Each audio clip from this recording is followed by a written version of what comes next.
Roger, welcome to the show. Thank you.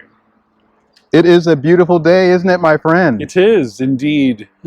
Lovely, lovely in SoCal. Yeah.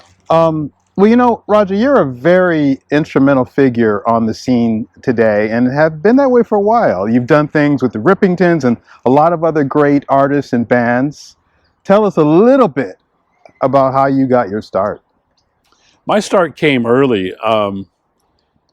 Just as a little kid, hearing the marching band and specifically the drum section approaching our house some afternoons, and I would just drop everything and run outside and actually run up to listen to them up close and even follow them down the street and around the block and get lost and whatever at 6 years old or whatever.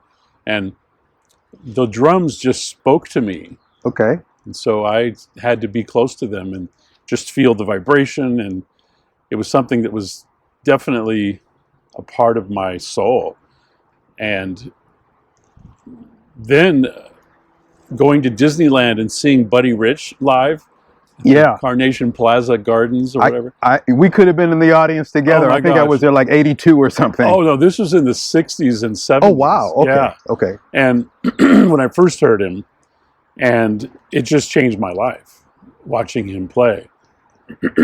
So that was a huge influence, and got me thinking along those lines. Even as a young teenager, I just wanted to play jazz. Yeah. I wasn't interested in Led Zeppelin and all the other bands that were big at the time. And the Beatles had a good influence on me too, for different reasons. But it's fascinating because a lot of drummers don't know sort of what style they want to do or end up doing. I knew at 10 years old that jazz was going to be my forte, and started studying with people. Even then, at 10 is when I had my first practice pad and pair of sticks. The formal way. Yeah. Oh yeah. I I didn't have a drum set until I was 15. A lot of the great instructors take that approach, master the pad with the sticks before moving on to the kit. Would you say that that is the best approach? Maybe not today, but at the time that was really one of the only options, unless you could afford a drum set or your parents bought you one or whatever. So I did get someone to co-sign for me later on, and got a nice Rogers kit, a used one, but that was my first real drum set. Roger on Rogers. Yeah, that seemed appropriate.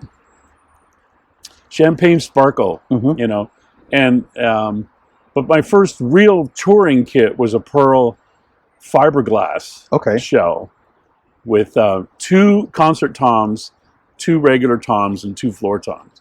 That was my first real touring kit, and I toured right out of college. I went on the road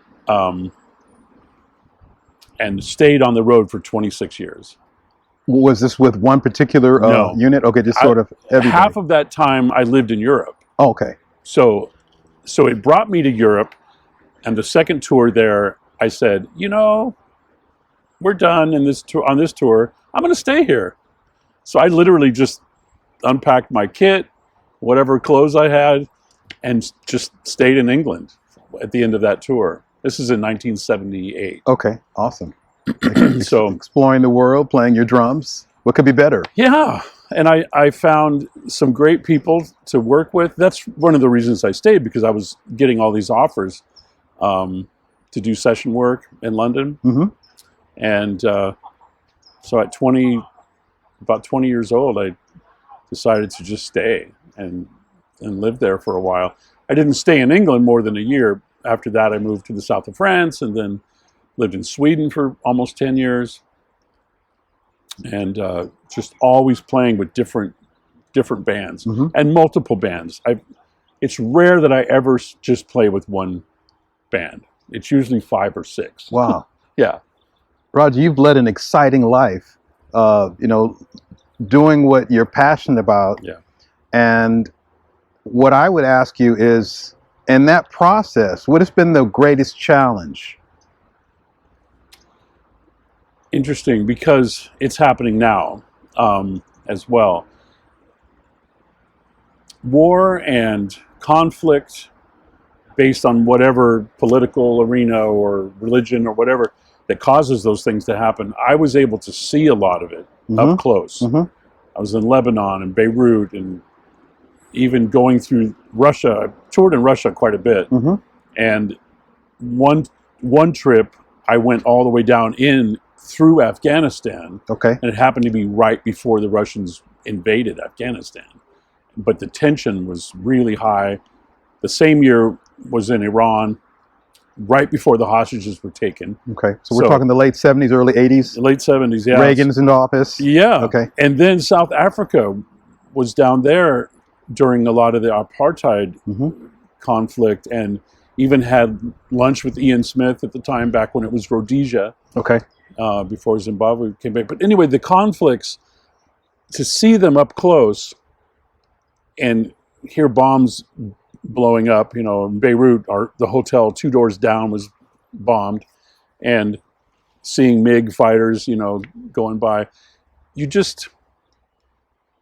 and I'll get to the reason why it's so important to me, because the conflict is caused by our own weaknesses and fears, and man's inner conflicts with what he believes and what he thinks other people should believe. And it ends up causing these huge misunderstandings and eventually war. Right now in Ukraine, it really hurts me because I've been there a few times, and it's. I heard that at one point it was a very beautiful country before all this happening. Well, yeah, it still is. They're trying to destroy it so it looks more like Russia, which is pretty run down in many places, sadly.